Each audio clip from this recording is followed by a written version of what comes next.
Hello everyone and welcome back to another reaction video on this channel, and today we are continuing our BTS journey. Well, our K-pop journey, but BTS is the focus point of it right now.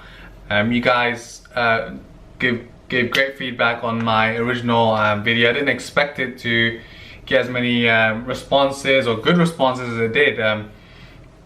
Right now it's doing quite well, so you guys want to see it? I will deliver these reactions. You're probably seeing this on Saturday. Yeah, I think Saturday, maybe Sunday, depending on if I have time to edit and stuff. Yeah, so today we are doing The Most Beautiful Life Goes On, a story of BTS by The Asian Theory. This was actually uploaded recently. It was uploaded 21st of November. Okay, it's a recent video. A lot of you guys requested this in the comments. Like you said, you should get to know the singer, the people individually or whatever, BTS, before you listen to their music. And I totally agree. I feel like I would get to know them more.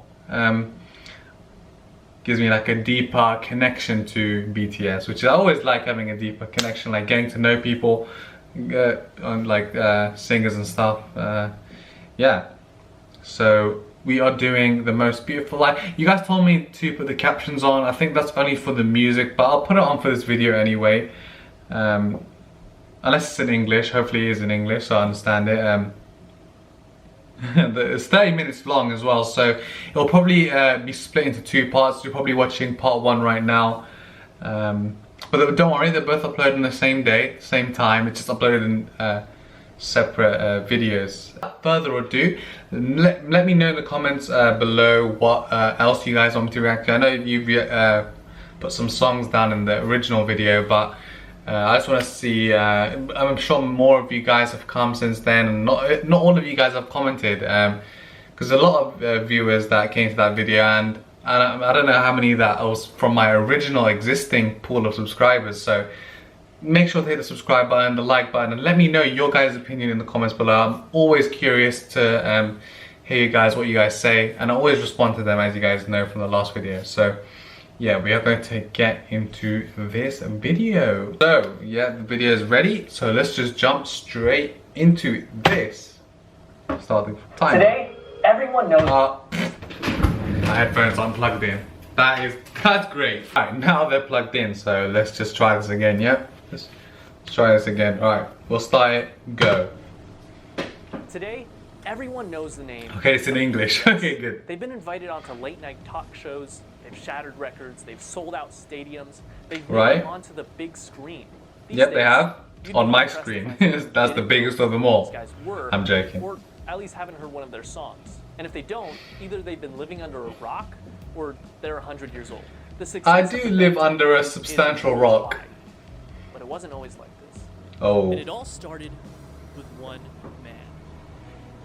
YG. YG wanted to make himself a rap group. In the late 90s, he experimented with this idea with different trainees, eventually choosing 7 members. And while 3 of them eventually left, the remaining 4, Teddy, Danny, Jinhwan, and Baekhyun, debuted in 1998 as... Is this the right video? Their first album, titled 1990, was one of the year's best-selling albums, the founder. won several awards, including the Global Disc and SBS Music Awards for Best New Artist and KMTV's Award for Best Hip Hop Artist. Okay. Moderate success and released 4 more albums before going on indefinite hiatus in 2006. Damn. Mandatory military service. Oh yeah, I've heard about that in South Korea. Heung-min Son from Spurs had to do it, but he didn't do it because he was at the... They had their share of successes, but they were very traditional K-pop groups. Big Hit wanted a fresh new sound, and Big Hit Entertainment, that's the... CEO Hitman Kang Si-hyo had decided that that was the sound that he was looking for. And on top of that, the youth needed someone to relate to, and more importantly, look up to. He had decided he would create a hip-hop group. Oh, it's a song I heard. At 15 years old, Okay. Kim Namjoon auditioned for a certain Big Deal Records, which he completely botched, forgetting the lyrics to the song he was performing. Afterwards, fellow that's not rappers great. recommended that he try auditioning at another label, Big Hit, and even put in a good word for him to one of the producers there. At age 16, Kim auditioned in front of Bang Si-hyuk himself and instantly impressed him. He was offered to deal with Big Hit on Who the is he? spot, Oh, is he which the Big Hit guy? became a trainee, officially choosing a name for himself, Rap Monster, destined to become the leader of the newly created group. Now, Oh, he's the leader. was Okay. chosen, they needed Damn, it looks so much different. With the times. Damn, they look so Min Yoongi cold. was a 17-year-old living in Daegu, an avid basketball player and rapper. I want to dye my He hair, music, but especially probably from won't an do it. early age. Too scared. I don't want to Despite damage his my hair. disapproval, started performing as a rapper while still in high school. He quickly I always became wanted to a dye my rapper hair. and producer in the Probably like underground like pop scene. One day he white, saw a bleach flyer white. for a rap competition called Hit It and decided to participate. And although he Okay. only placed second, the company hosting the competition, you guessed it, Big Hit, decided to sign him on as a producer.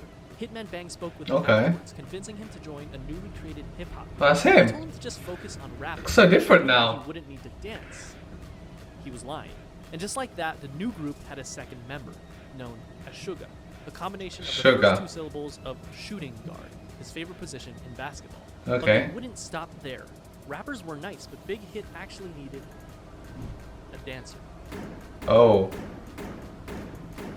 So this is how they Jungle recruited Song, them. Always Okay, a cool. dancer. He was in the starting lineup of the dance crew Neuron in his home. So they're owned by Big Hit He was good Entertainment. at it too, winning several local championships and even winning a championship at the national level in 2008. When he decided to audition for JYP Entertainment though, after a few rounds of Damn. auditions, he was Same. cut. Fortunately, Damn. he didn't give up and went to his second option, a smaller, lesser-known company, Big Hit Entertainment. His dance skills and strong understanding of rhythm Okay. made him an instant favorite, and he was signed on as J-Hope.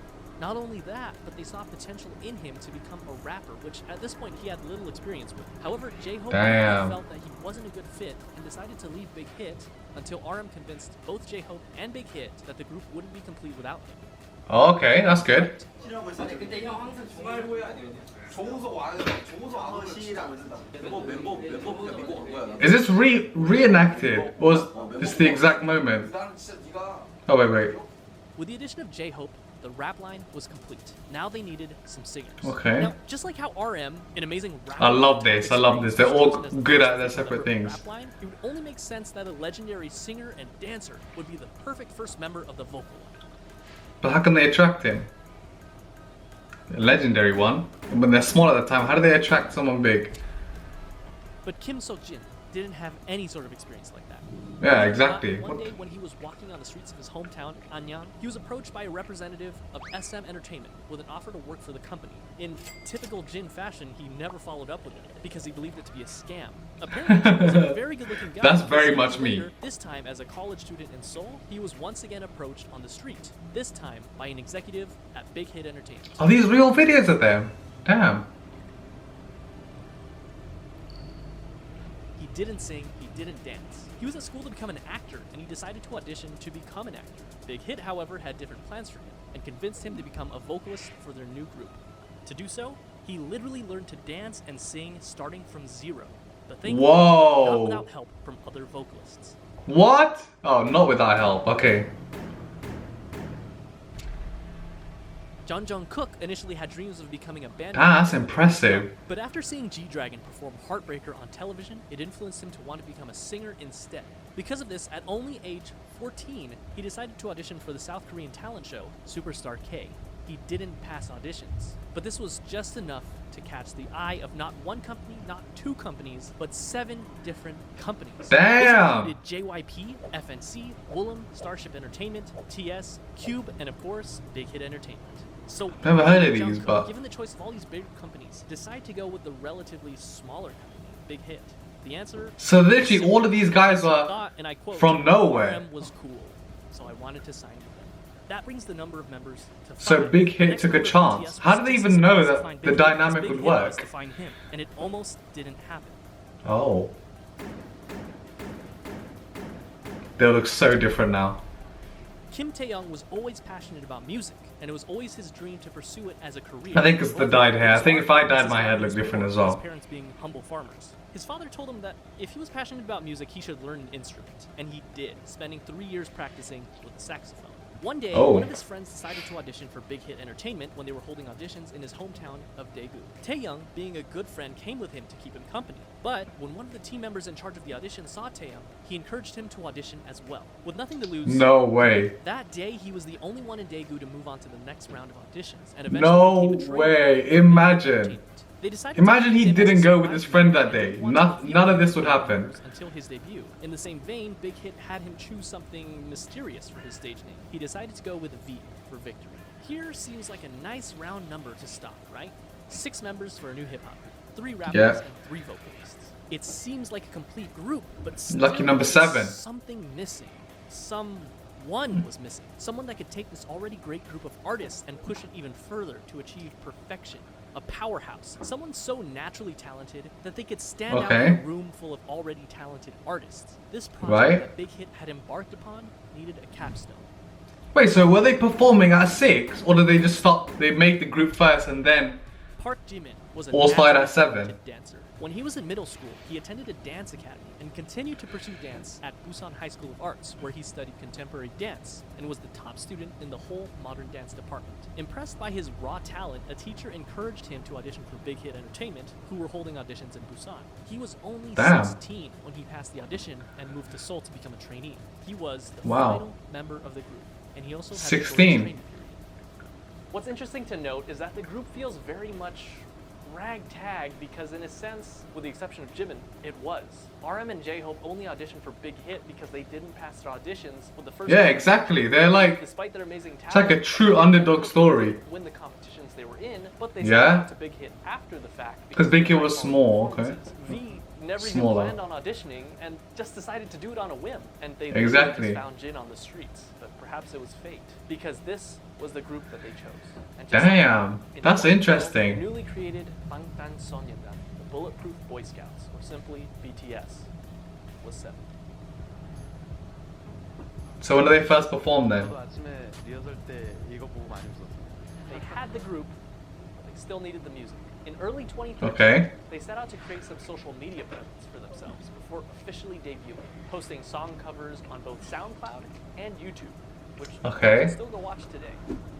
In May, Big Hit launched a countdown clock on their website in preparation for BTS's debut album, complete with a trailer and a ton of promotional material, including photos for the first time of all the members. Damn, looks professional. Before they even start, they got it. Okay. Finally, the big day came. June 12th, 2013. BTS held a press conference and a debut showcase where they performed their 2 singles, No More Dream and We Are Bulletproof Part 2.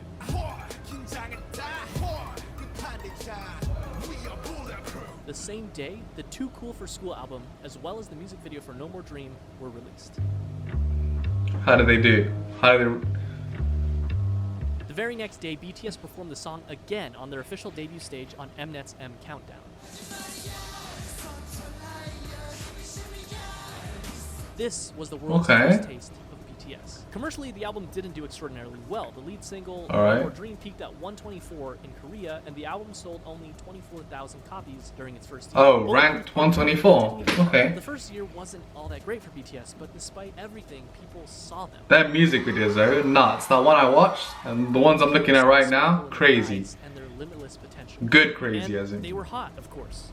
On July 9th, ARMY was established as BTS's official fandom.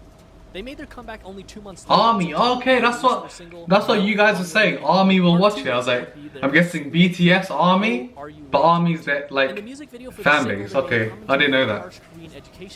When some of you guys in the comments said ARMY, No peaked at 92. Oh, I think I missed something. Quickly fell off the charts. The album debuted at number 4 on the Gaon Weekly chart and was the 55th best. Damn, number 4. That year. This was enough to secure them the coveted New Artist of the Year award at the Melon Music Awards, the Golden Disc Awards, and the Seoul Music Awards. Okay. Part 3 of the School Trilogy was released in February of 2014, the EP School Love Affair. This time, so I just want to be born in Korea, man. South Korea.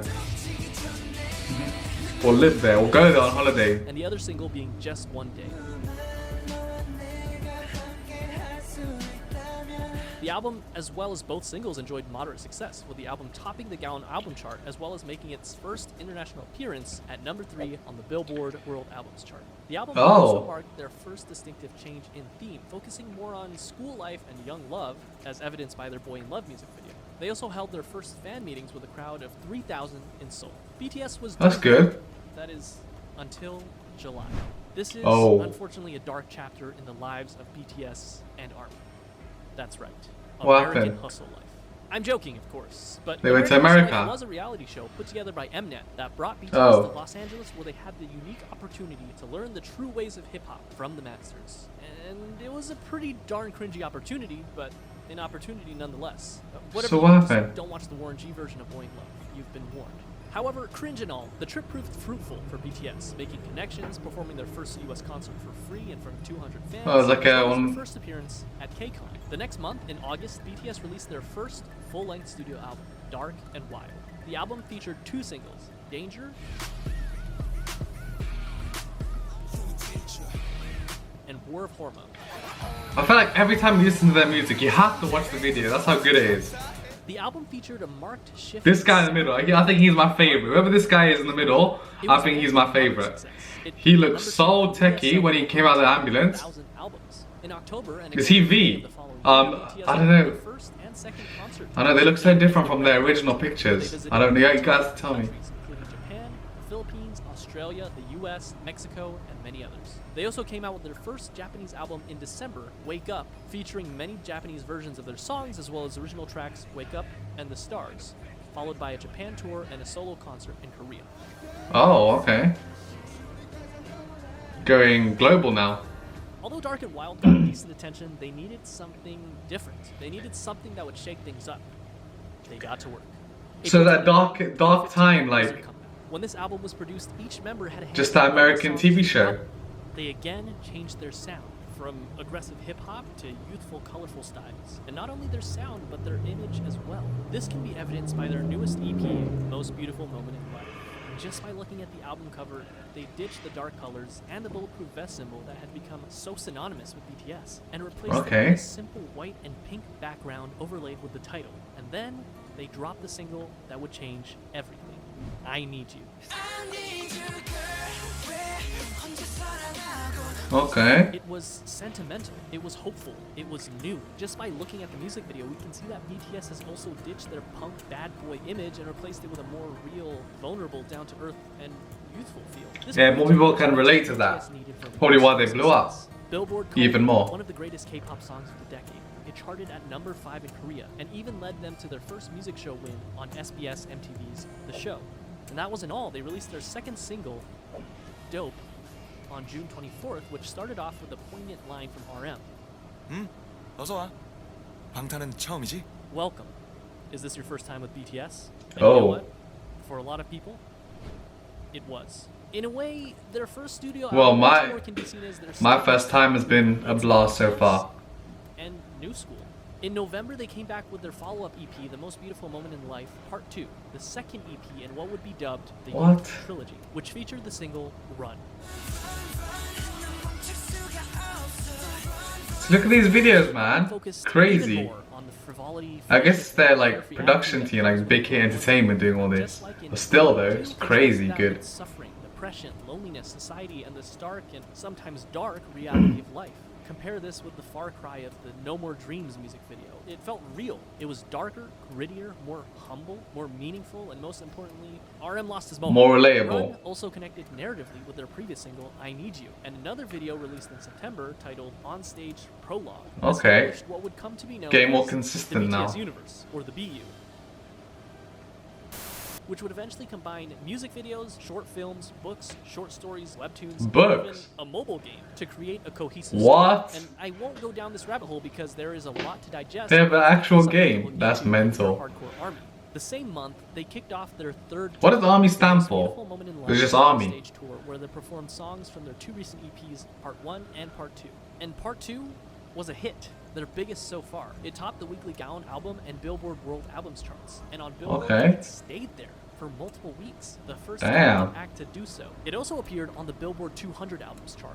Not world albums, which is reserved for foreign non-English songs, but simply the top 200 albums, peaking at 171. Which is kind of amazing considering that this was back in 2015. They also received Best World Performer at the 17th Mnet Asian Music Awards. This brings us to part 3 of the Youth Trilogy, the most beautiful moment in life, Young Forever. Alright, we're gonna pause it there. Head over and sorry, that's not English. Head over and watch part 2 of this. We're just gonna go straight away. Cool.